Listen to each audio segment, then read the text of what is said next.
Hello दोस्तों, आप सभी का स्वागत है आपके अपने चैनल वीके स्टडी पॉइंट में। हाल ही में जो एनटीपीसी सीबीटी 1 की परीक्षा हुई थी, उन सभी परीक्षाओं के जो प्रश्न हैं, जीके के प्रश्न पूछे गए थे। प्रत्येक सेट में 40 प्रश्न पूछे जाते हैं। 30 प्रश्न मैथ से, 30 प्रश्न रीजनिंग से और 40 प्रश्न जीके से प्रश्न पूछे जाते हैं। उन सभी प्रश्नों की श्रृंखला मैं शुरू किया हूँ। इसके पहले मैंने आपको 7-8 वीडियो डाल चुका हूँ। इसका एक प्लेलिस्ट बना दिया हूँ। प्लेलिस्ट में सब वीडियो डालना प्रारंभ कर दिया हूँ।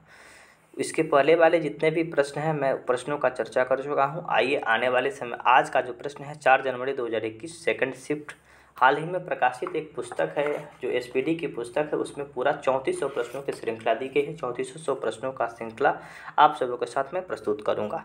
आइए शुरू करते हैं। सबसे पहला, ये इसलिए भी इम्पोर्टेंट है, आने वाले जितनी भी परीक्षाएं हैं उनमें इम्पोर्टेंट होगी। एनटीपीसी सीबीटी 2 के लिए इम्पोर्टेंट होगी, ग्रुप डी के लिए इम्पोर्टेंट होगी, बिहार पुलिस, बिहार दरोगा, बीपीएससी, हर परीक्षा के लिए प्रश्न इम्पोर्टेंट होगा। आइए शुरू करते हैं। अल्पसंख्यक के हितों के लिए कौन सा अनुच्छेद बताया गया? तो अल्पसंख्यक के हितों के लिए अनुच्छेद 29A, जो कि मौलिक अधिकार की श्रेणी में रखा जाता है।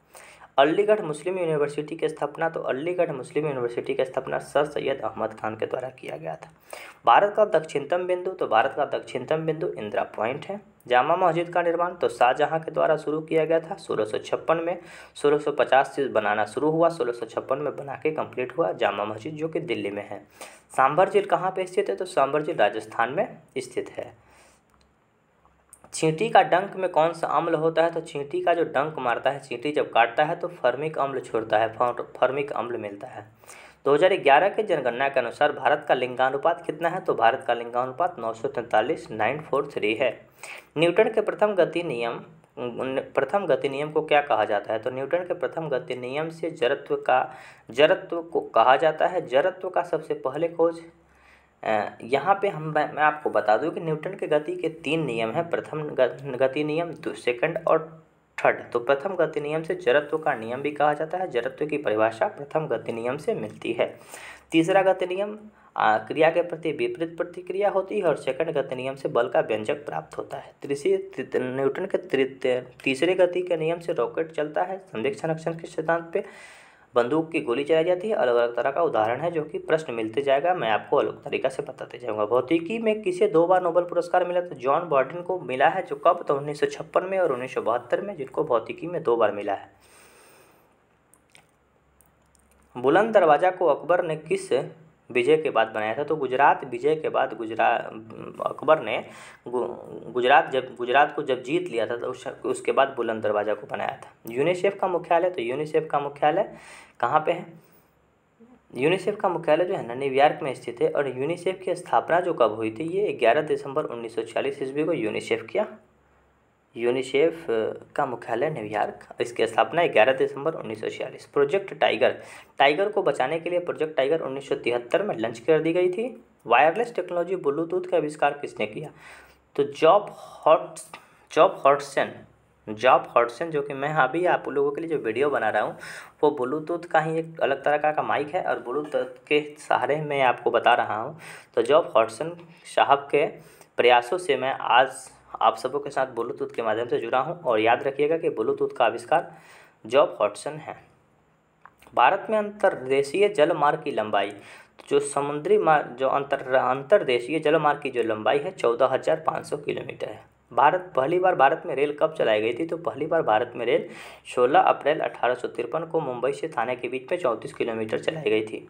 न्यूनतम समर्थन मूल्य जिसको बोला जाता है, इसी को लेके, जैसे अभी कृषि बिल आई हुई थी, तो इसी को लेके बात होती थी। न्यूनतम समर्थन मूल्य एमएसपी, मिनिमम सपोर्ट प्राइस, कौन लागू करता है? तो कृषि लागत एवं मूल्य उद्योग CACP के द्वारा निर्धारित किया जाता है।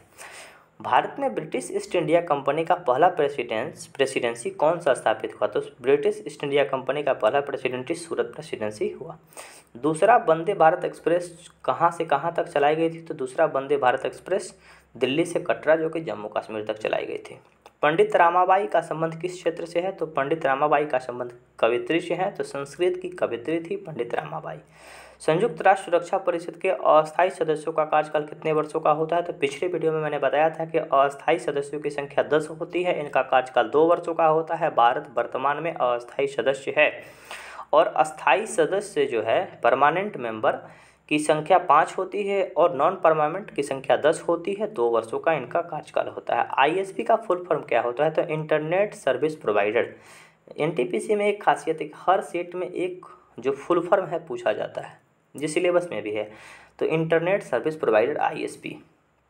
सुशील कुमार का संबंध किससे है? तो सुशील कुमार का संबंध कुश्ती से है। लोकसभा में राष्ट्रपति द्वारा कितने एंग्लो इंडियन का चुनाव होता है? तो ये अनुच्छेद 331 के अंतर्गत 2 एंग्लो इंडियन का चुनाव हुआ करता था, लेकिन अब इस परंपरा को खत्म कर दिया गया है। Right to children in free of, देखिए यहाँ पे मैं आपको बता दूं कि शिक्षा का अधिकार भी मौलिक अधिकार के अंतर्गत डाला गया। शिक्षा को मौलिक अधिकार के श्रेणी में डाला गया 26 अगस्त 2009 को। ये अनुच्छेद 21 क में जोड़ा गया है, 21 ए में जोड़ा गया है, ठीक है ना। Compulsory education act, right to children to free and compulsory education, यानी कि अनिवार्य शिक्षा लागू की गई अनुच्छेद 21 क में, जो कि मौलिक अधिकार के श्रेणी में रखा जाता है। देखिए ये भी क्वेश्चन याद रख सकते हैं क्योंकि अभी भी उसका आंसर ये स्वच्छता सर्वेक्षण 2019 के आधार पर सबसे स्वच्छ शहर कौन है? तो उस समय भी इंदौर था, अभी 2021 में भी सबसे स्वच्छ शहर इंदौर है, इसलिए इसको याद रखना आवश्यक है। नहीं तो ये करंट का सवाल है, इसे याद नहीं रख सकते। 8वीं अनुसूची में कितनी भाषा को शामिल किया गया? तो 8वीं अनुसूची में 22 भाषा को शामिल किया गया। 9 डॉट्स प्राइज किसके द्वारा दी जाती है? तो भारतीय लेखक एन्ना जैदी को 2019 में मिला था। ये भी करंट का क्वेश्चन है, नहीं याद रखिएगा। इंडिया आफ्टर गांधी पुस्तक, ये क्वेश्चन अच्छा है, इंडिया आफ्टर गांधी बहुत बार पूछा गया है। तो रामचंद्र गुहा जी के द्वारा ये पुस्तक लिखी गई है। विधवा पुनर्विवाह अधिनियम कब लागू हुआ? तो विधवा पुनर्विवाह अधिनियम 26 जुलाई 1856 ईस्वी को लागू किया गया। भारत में अंग्रेजी भाषा को आधिकारिक रूप से कब जोड़ा गया था? तो भारत में अंग्रेजी भाषा को 14 सितंबर 1949 को अंग्रेजी भाषा को आधिकारिक रूप से जोड़ा गया।